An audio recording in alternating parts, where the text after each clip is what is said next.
We humans were made to make a difference in the world, and each of us has, somewhere maybe deep within us, a sense of how we are designed to do that. A love, a longing, a gift we want to develop and deploy into the world for the common good. And each of us has or has had at some point a job, that thing we do to pay our bills, to feed ourselves or our family, to make ends meet. Often, maybe too often, who we are designed to be and what we find ourselves doing are mismatched, and we feel a dissonance, a friction in our souls and in our sense of our meaning in the world. When who you are and what you do don't match. Today on Don't Hold Me to This.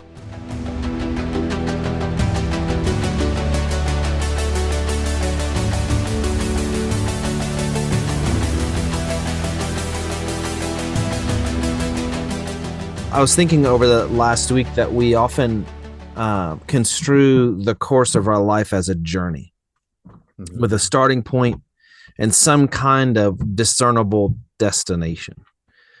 And I don't know if we do this on purpose, if we do this with forethought, but in my experience, like, we tend to think about it as mostly positive movement from somewhere that we don't want to be,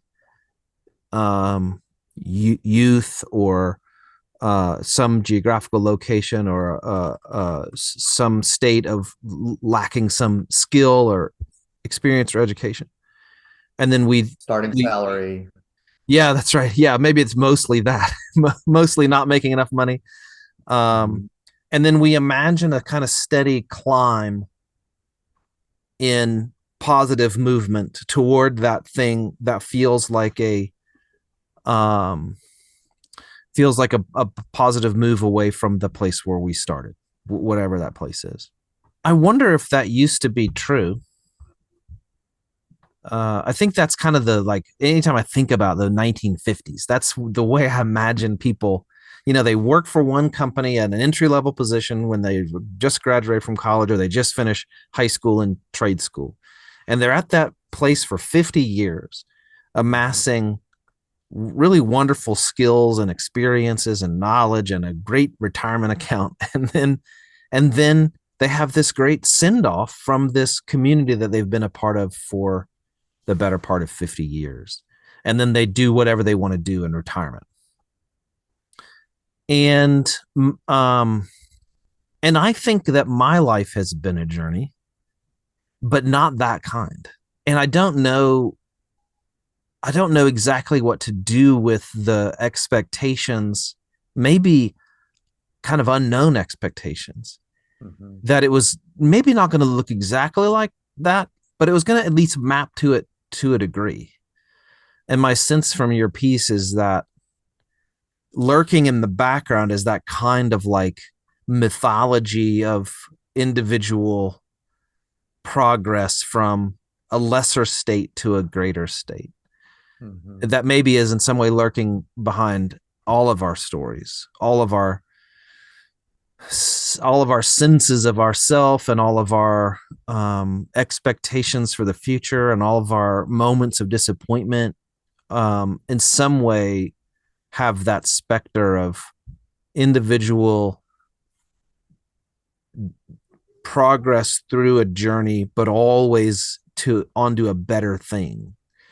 And I just wonder, well, I mean, I think I wonder what it's like. I was going to say what it's like to have come to a cul-de-sac, but that's only a fit metaphor if we allow for the mythology of like individual positive progress to kind of be in charge, right? What is it like to have come to a place where, well, to put it in really simple terms, you're just not doing the thing that you always imagined you'd be doing? Yeah, as I think that's certainly true, that kind of sense of progress and that the kind of the stories we tell ourselves, whether it's, you got to put in your time, but once you put in your time, you're going to get the salary. And there's this there's sort of these rites of passages built into our system, even though we don't really honor them uh, like cultures of old, um, or maybe just cultures around the world. Um, so I think that's true, and I think that certainly can uh, add to a sense of disappointment and and despair when you come to that cul-de-sac or whatever, things don't go the way that you'd planned or hoped. And I don't I but I, you know, as you set that up for me, it sets my brain to kind of spinning as to where that story sits in the background and where I would have gotten it from. Um, and I do think I think my story, or at least some of what's in my piece, is a little different than that.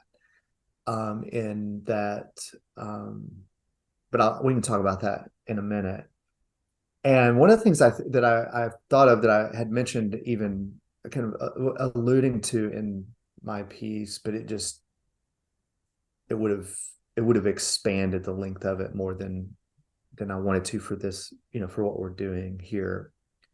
Um, but it's something that you said to me in early in the days after the accident, which is we often, in the church, it seems like we only tell our stories as resurrection stories. Um, and so as you were setting that up, I was thinking, yeah, and even of the stories of the people we know where their journey took this wrong turn, right? We still only tell it after, but then went on to be president, and you're like, oh, well, cool. Sign me up. How long do I have to wait before this downturn turns into, the great windfall? Even the metaphors we used for it, because the words that came to mind when you were talking about that, even the guy who experiences some negative downturn in his upward journey, he doesn't get to tell his story on stage, for example, until he has the words that came to mind were until he's gotten back on track, that he Right. was on track, and that the the deviation from that expectation is him getting derailed in the metaphor, which is not where a train's supposed to be, right? And the only possible solution is to keep that metaphor going, is to put the train back on the track that we've all agreed will be the way that we metaphorize our growth as human beings, rather than to, like, what if we built new tracks over to where the train is? You know what I mean? Yeah. Over to where the train is now. Yeah, because if his story doesn't get back on track, we don't tell it. We We just don't we don't let him talk. That's right. we feel sad about it. We might commiserate with that person over it for a time, but we don't tell it. This is interesting. I hadn't intended to talk about this, but I have a friend who's an economist who studies these things, and uh, you know he talks about that the American story of this is the land of opportunity where you can go from nothing to, you know, whatever, president or and um and he says, it's interesting because the statistics show that among developing nations, we're one of the worst Hmm. Mm-hmm. uh, places of opportunity for somebody to go from lower class or middle class and actually work their way into. But so it seems like what you've put before us is there is a kind of storytelling that shapes the American identity Mm-hmm. that certainly is a part of um, that sense of this is what a good story looks like. It's a story of movement from lesser to greater, and that's the great hope of America, and those are the stories we tell, for the most part. And I think to the extent that the American story is, at least in some ways, and I think really important ways, is at bottom a religious story, a kind of increasingly evangelical Christian story. I was going to say for better or worse, but really what I mean is for worse. um, it is that taking of the grand sweep of the biblical narrative from undeveloped garden through fall and a crumbling death, resurrection, and then a kind of full on restoration, which I genuinely believe is the shape of the story of the world. And writing it small in our own lives as though our own lives will follow that same trajectory. Mm-hmm. And it strikes me that the reason I think in this scenario why we are so reticent to allow the guy with a broken story, which has not yet and maybe never will experience the kind of resolution that our expectations would write out for him. The reason we don't let him tell that story is precisely because it doesn't map to the expectations that the kind of evangelical sense of the shape of the story requires. Like I remember saying a few conversations ago that I'm afraid that I'm a I'm an extra in an otherwise really wonderful movie, but I don't get to play a part in it.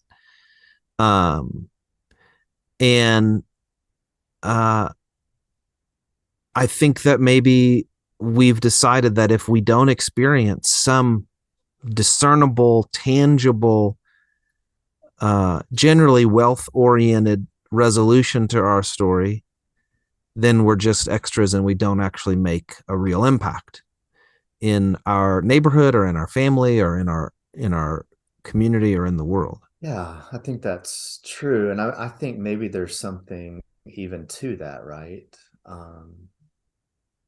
Uh, there's so there's a couple things that kind of contradict each other in my mind. One is we were, you know, the biblical story is one that says we were meant to play a part, and that part was certainly would bring glory. Yeah. It would bring flourishing and wholeness, and um and it would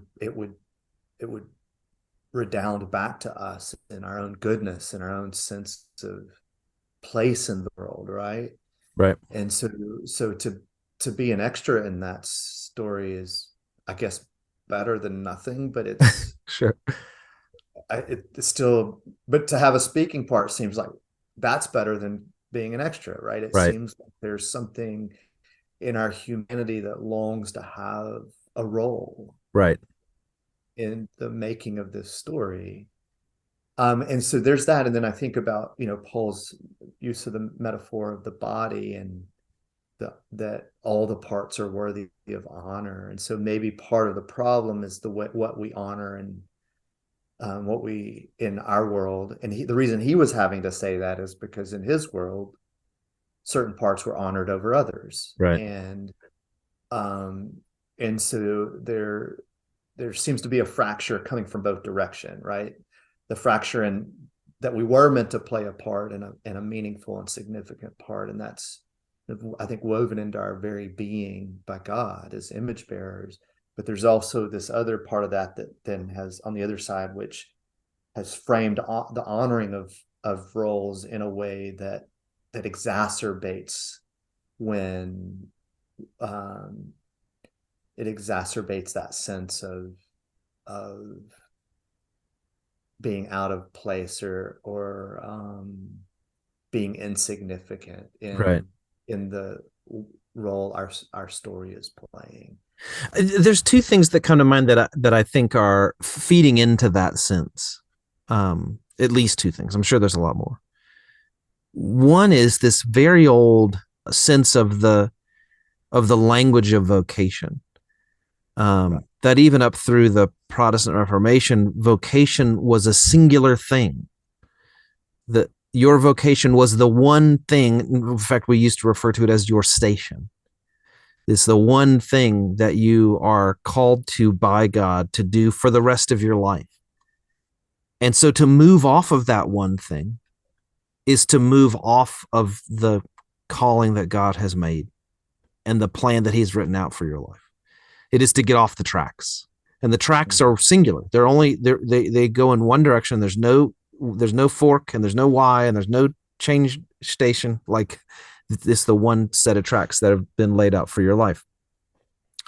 And if you move off of it, it means you've been derailed. That's the only possible alternative. And I don't think that there's a good reason to from the biblical story. I don't think there's a good reason to construe it in that way. Mm-hmm. I think that's one reason why getting to the place where both of us are in our lives, where if we allow the train track mythology to hold sway, we're both derailed. Yeah. That's one reason why it feels like we're derailed, I think, because embedded deep down in our sense of ourselves is that there's this one thing we've been called to, and we expected to do it for our whole lives because that's what God wanted for us, and now we're not doing it, and so we're off the track. But I think there's another thing, and it comes out in your piece in the spaces between the words, and it's the words that the one voice said to you after your accident, that why don't you just go swing a hammer? And that word just is what one of my seminary professors called a damnable qualifier.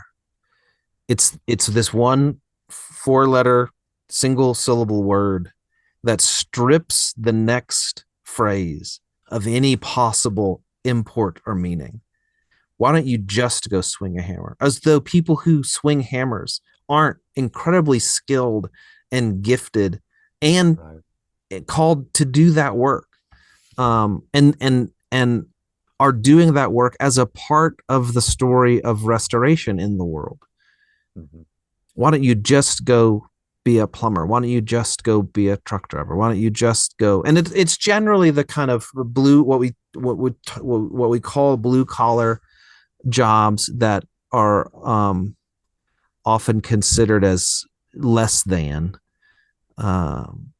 And I think that for me, at least, that's another part of the weight of a lost sense of calling that I have to discard, because I'm not doing the thing that I thought that I would be doing for all of my life. I'm not doing the thing that I went to go to school for, and studied my eyeballs out for a year after my master's degree to pass those damn ordination exams. Right. That's not nothing, right? It's not nothing, and you can see why why that feels like a doubling down on this sense that I really am off track, because I did all this work to get to this place that only lasted for about 4 or 5 years, depending on how we construe it. And now I'm not there anymore. But what if the guy would have said to you, what if you went and swung a hammer? Like, what if he said it with a real sense of aspiration and hope and expectation and meaning and importance? How would that change for you? I could imagine it being different for me. Somebody inviting me to rethink my sense of another possible chapter in my vocation that includes some other type of work? Well, I don't know. It's hard to imagine how I would have responded. I think for me in that moment, that still would have been um, a vote of no confidence. Totally, yeah. And right as you started saying that, I recognized that this whole thing for me just now was a kind of exercise in missing the point, because the point was, what he was saying to you was, now that you've been wounded in this way, here's a vocation that you're no longer fit for. We can't have you bleeding all over this church. Right, right. Um, so yeah, I do think though that um, I do hear what you're saying, and I was kind of caught off guard because I was like, I I can't go swing a hammer. I don't have that skill. That's Mm. you. So it was really troubling because like I have this vote of no confidence, and I can't make a living swinging a hammer because that takes that takes a lot of time to develop that skill um to support a family. And I'm now in, I'm now in Eugene, or I have all this, that's not something you just go do. It's something that takes um time and effort. Now, I think your point though is certainly a point well taken, which is as I have transitioned from, that particular um pastorate into my DoorDash career. Um, uh, I certainly, and as I've worked, as I've tried to work through my story and what it means and how I'm supposed to lean into what I have, not what I wish I had or whatever. I am looking for places where whatever that next more kind of income driven vocation is is is aspirational, not just perfunctory and pragmatic. Uh, that is certainly something that I can imagine where somebody willing to like apprentice me in a vocation that um then I could see myself going, okay, I'll learn a skill under that kind of um direction and kindness and care for what the vocation is and what it brings to bear in the world. Hey friends, it's Jeremy. Thank you genuinely for listening to this episode of Don't Hold Me to This. We're honored that you listen, honored that you read our writings over on Substack, and just honored that you'd be a part of this podcast with us. We'd really appreciate your help in growing this effort. You can do that by sharing with your friends our episodes on YouTube or Spotify, and by clicking the like button, subscribing, following, and leaving a comment, even if just to say, Kevin was here. It will all really help us out. Also, sign up for our written pieces at don'tholdmetothis.substack.com. Okay, thanks a ton, and back to the conversation.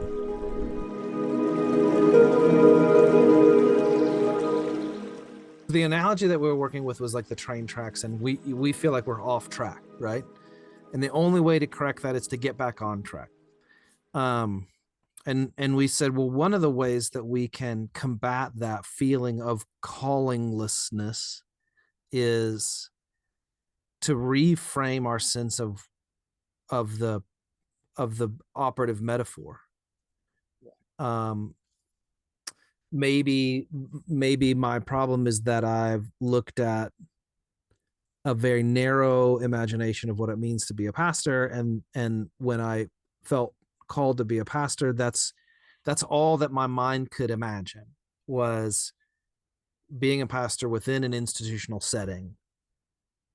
And when I wasn't that anymore, it felt like now I'm off track. And maybe one intervention for the way I feel about that is to reimagine what it means to be called and that thing to which I was called.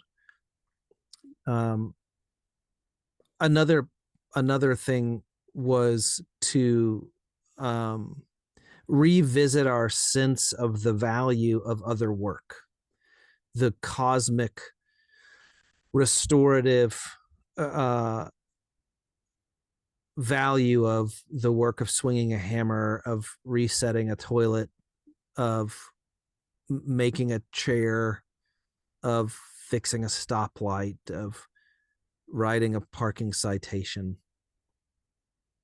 making an espresso, digging a hole.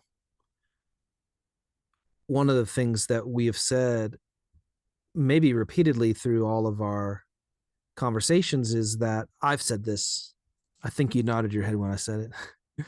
What I say to the people that I'm meeting with as in a pastoral counseling capacity, whatever their job is, I say to them that what they're doing is what God is doing in and through them for the life of the world. I genuinely believe that their work, the thing that they do every day with their hands or with their mind, is a part of God's activity of restoring the world, bringing it to that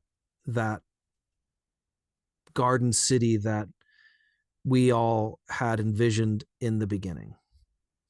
And Right. um, and I think it's easy.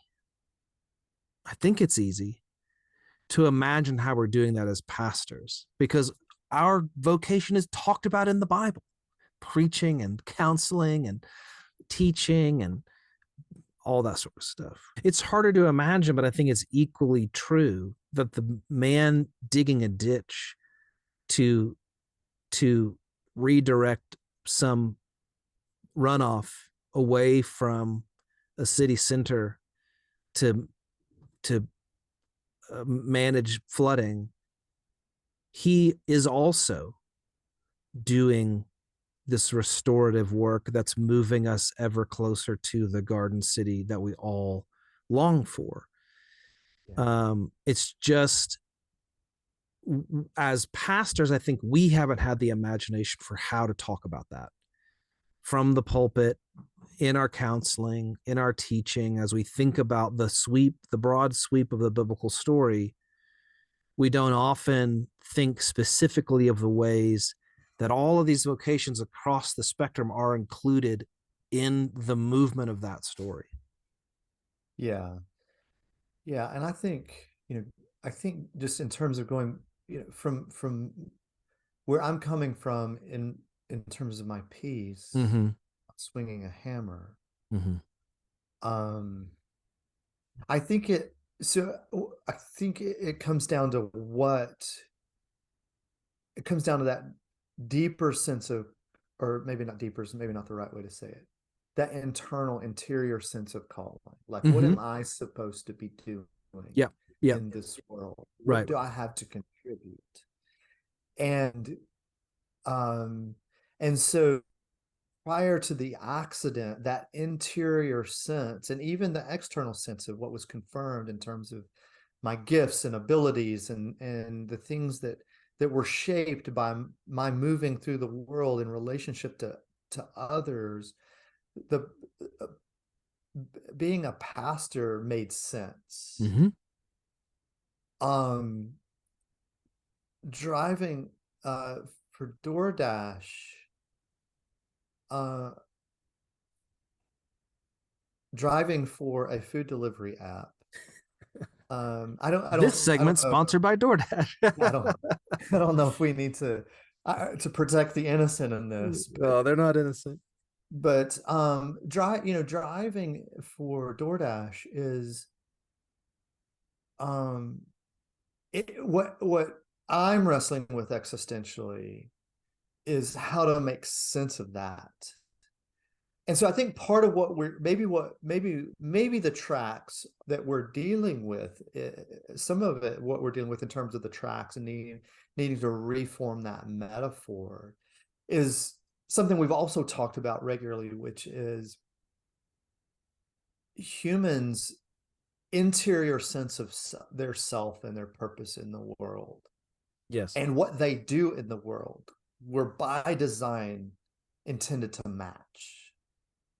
That there was not intended to be this sort of this the disconnect that we all feel on some level in our humanity of what I feel like I'm called to do and what I long to do and what I love to do and what I have to do in this world to earn an income to keep the lights on and the gas in the tank and food on the table. And that is part, and so that for me has been disrupted, and it's been disrupted in a really profound way. That's this stew of all kinds of things that are hard to disentangle and make sense of. And so I think part of the metaphor of I'm off track is to is to I think at least accept that the tracks were never real, or they were only as good as they lasted. They're not the thing itself. The tracks aren't the thing, and where we thought they were headed aren't the thing. There's something else that's got to be the thing that then gives shape to this um, sense of vocation and meaning and purpose in the world. All the while, we also have to just pay the freaking bills, right? There's that side of the equation. So does that make sense? Am I? Totally. And it makes me sort of reframe the question, because what you articulated is your cognitive dissonance with delivering food is not a sense of a lower value in the work of delivering food. No, there's things It's about it I really enjoy. right. It's just not you. It's just not Yeah, who it's you not. are. It's not what Yeah, you sense is the calling internally, from God, to the kind of work that you feel both designed for and equipped for by both your education and experience and everything else. So then I think it's a similar question. Um, what do you do at that point? What do you do when you know I've got to do a thing that's, yes, richly valuable, but just not me? I think our humanity demands that we hold to maybe two things that may at times feel like they're working at cross purposes. Is one of the things that I do so one of the things that I do know is that I was probably in a mild depression for the last several months. And as soon as I said, screw this, pulled up the job application, applied that night, was cleared, and could start working the next day, and did start working the next day on a whim. I thought, I've got an hour, I'll just try this. And I wound up working the whole evening. And that depression, that that low level depression began to it lifted pretty quickly. Just as I was contributing and working and um doing something. So there's humanity in our labors, whatever they are, and that needs to be brought into the story. Um, and then I think the other thing is we have to also hold out a bit of resistance to what the world is telling us, the story that the world is telling us. And when I say that, what I think of is the world is telling us that um, the good life is built around the maximization of profit. It's built around efficiency and ease. It's built around bigger is better and more is better. Um, and I really, as an American, the privilege, I have certain privileges of imagining leaning into my sense of calling also as my vocation. And and what I would say to that, this was, going through the, Allender training, Dan Allender's training on, they talk about vocation. One of the things that, no, this is actually from Adam Young, is that right? Therapist in Colorado. He says, and he's drawing from Allender's teaching as well. But he says, if you're able, then if you live in a situation where this is actually a possibility, then we all should pursue our vocations matching as closely as possible that interior sense of, this is who I am, this is what I love, this is what I enjoy, this is, not only do I have the skill at this, but this brings life to my soul when I do it. I'm even willing to suffer through the stuff that I don't like about it because I enjoy this. Um, and so those are the two aspects of it that I think that come to mind when you ask the question the way you did. Is um, one, there's our humanity is brought to life in the very contribution that we offer in whatever work it is. And if wherever we're able, and to whatever degree, even if it's eking out, um, in in a kind of resistance to the machine of the world, we live in resistance to that, to do those things, even the ones that don't really match our interior sense of calling. We lean into those things with some sense of, no, I'm gonna push back on just being a cog in this process. I'm gonna bring my humanity to bear in this as fully as I can. Um and and then I think look for ways to maybe, if it's at all possible, find other places that where those things are valued and brought to life. um uh if that means shifting jobs, or what you do outside of your job, your actual income earning job. um Living in such a way that you're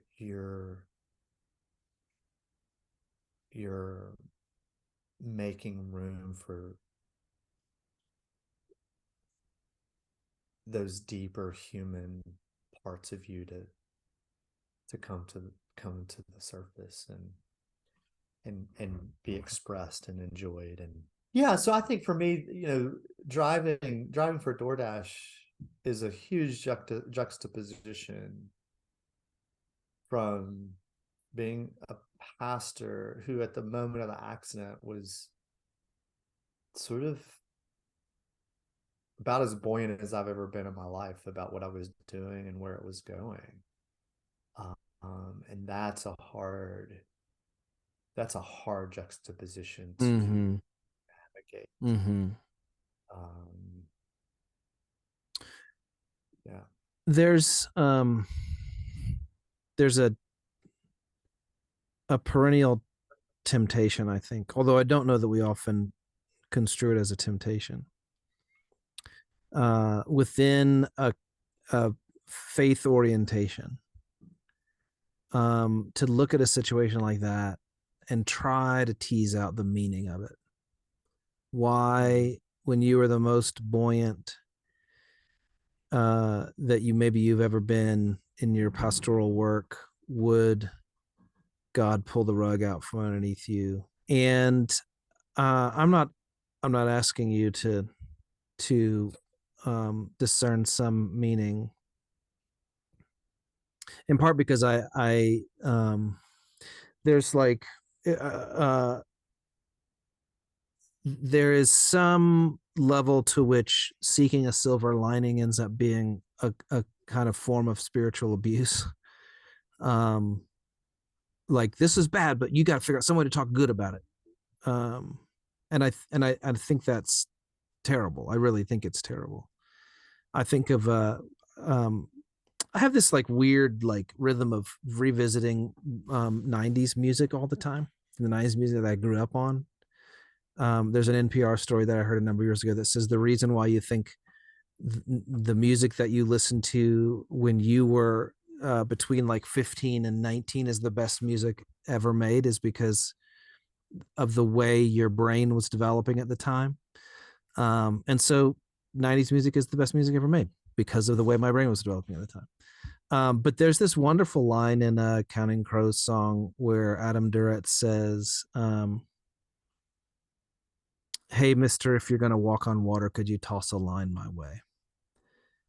Um, and what happens to me now, I think at this end of what feels like a years long season of um, loose traction in trying to be the thing that I thought I was called to be and really believe I was called to be. What happens to me when the rug is pulled out is not seeking of silver lining, but of like a truth telling. Hey, if you're going to walk on water, I'm like, would you mind dropping a line down here? Because I'm not walking on water. I'm sinking. And I think, we've talked about that form of prayer before. It maps to the laments in the Psalms. I think this is a form of lament, and I think it's a for me a really meaningful form of lament, to be able to say the thing that I'm most deeply feeling. Later in the song, Adam Duritz says something to the effect of, please don't, if you're going to walk on water, you're only going to walk all over me. I'm under the water, and if you're walking on top of it, you're walking on my head. And I think that's so accurate. It's so meaningful. I'm interested to know what happens in you when you think about the moment, the pulling of the rug out from underneath what felt like this very buoyant, very life-giving moment in your pastoral work. What sort of things boil up for you? Well, I think that is what the piece for this, that we're referencing. Mm. And even that conversation, we talked about this in our first sitting for this conversation, which is, to me, it's not the swinging the hammer, that the idea that working construction doesn't like, I don't look at that, and it's not a devaluing of that as a vocation. It's a I can't make a living. I can't make a living doing that. That's not, I'm not skilled at that. What are you telling me? Um, and the other thing is, I think, thinking about the Counting Crows song, uh, it was a kind of, it was a kind of holding my head underwater. Mm. It's like, so you're telling me that this act does make me unfit for what I think I'm Mm. called to do. Mm-hmm. You're saying, what you're saying is I'm unfit. And Mm-hmm. that was my first thought, is I'm going to lose everything. And then this voice comes in and says, here, I'm going to help you. I'm going to take away the one thing that sort of makes sense, that you have, that in my mind had some horizon to it, right? If, like, I one of the first thoughts that crossed my mind is, I might lose my marriage over this, not Mm. because Heather and I are not we're at odds or anything, but I know that these kinds of life altering traumas put pressures on marriages and families in ways that they don't always survive it.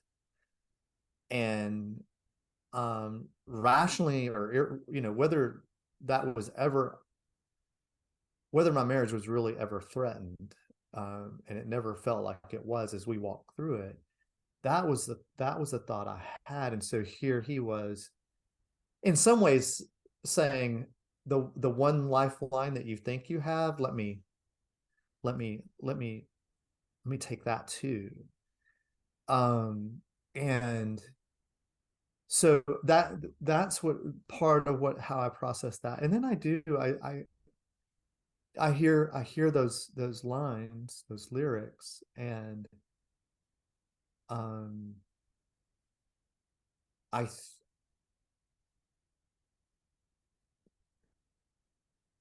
the the the reason I'm still a Christian, I if I can say something like that, if that's something that I can actually know or measure or whatever, um, is because I think Jesus not only invites, but he models asking those very kinds of questions. I think if we're going to take him seriously and not just completely, sort of hermeneutic our way out of the moment, when Jesus is on the cross, or in the garden, and he says, God, could you do this any other way? I don't want to go through this. Um, and when he cries out, my God, why have you forsaken me? Um, you know, I I I I firmly believe that that was an honest question Mm-hmm. from the lips of Jesus. And so uh, I think that, in as much as my piece is getting at that same kind of wrestling with the dissonance of this journey of faith that we're all on, and we all feel those dissonances, um, then the reason I could even put that piece out into the space, out into the world. I could write it and think it, but the only reason I can put it out there is because I'm I'm convinced that Jesus invites it and models it for us. Um, and so we don't have to. I think that means we don't have to be okay with it.